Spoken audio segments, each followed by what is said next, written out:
Fireworks to fiery controversy, France's policing under the yet again. TLDR. A seemingly peaceful march against police violence in France turned into an arena for accusations of brutality following the rough arrest of a man linked to a notorious case of alleged police misconduct.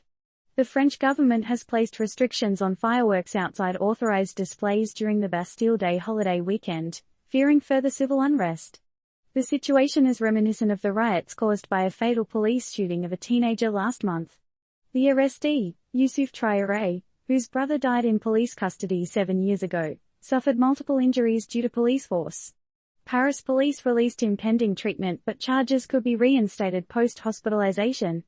Amid these events, civil society groups have called for significant police reforms. The full story.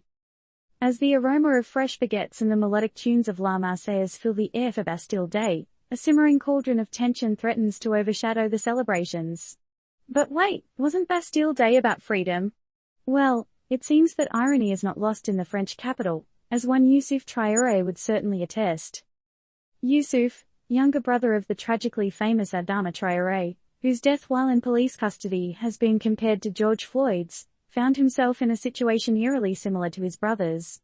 And no, it wasn't at a rowdy football match or in some underground criminal lair, it was during a peaceful protest, olive skin. During an unauthorized march against police violence, Traoré the younger was forcibly tackled and detained by officers from the notorious Bravem. This forceful display of policing resulted in injuries to Youssouf's skull, eye, nose, stomach, and back. Talk about being caught between a rock and a hard place. Now, here's the twist: the French government, sensing the temperature rise, decided to ban fireworks outside authorized displays over the Bastille Day weekend.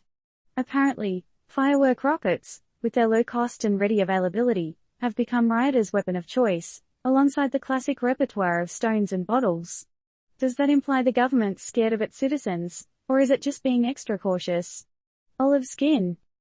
While Youssouf was later released due to his injuries, he might face charges once he's out of the hospital. A perfect welcome home gift, isn't it? This, while his sister, Assa Traoré, continues her campaign against what she calls a racist, violent police force. In the midst of it all, journalists and politicians are rallying against police brutality, putting further pressure on the already tense situation. Isn't it curious how a peaceful protest against violence turned into a violent spectacle, thereby proving the point it was trying to make? It's like a vicious cycle, just like the one started after a police officer fatally shot a 17-year-old Algerian teenager in June, sparking riots across France. Oh, the irony. So, where does this leave the French police? On the one hand, the authorities defend their actions, maintaining they're fighting racism and discrimination. On the other, human rights groups and NGOs accuse them of the same. And stuck in the middle are people like Youssouf and Adama Traoré, fighting their battles on the streets.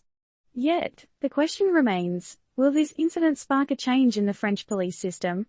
Can it push towards a reform that ensures the right to protest peacefully is respected, and police violence is curbed? Or will it just be another headline lost in the sea of news, until the next incident happens? In a world where fireworks have become tools of civil unrest, are we too busy focusing on the sparks to see the fire?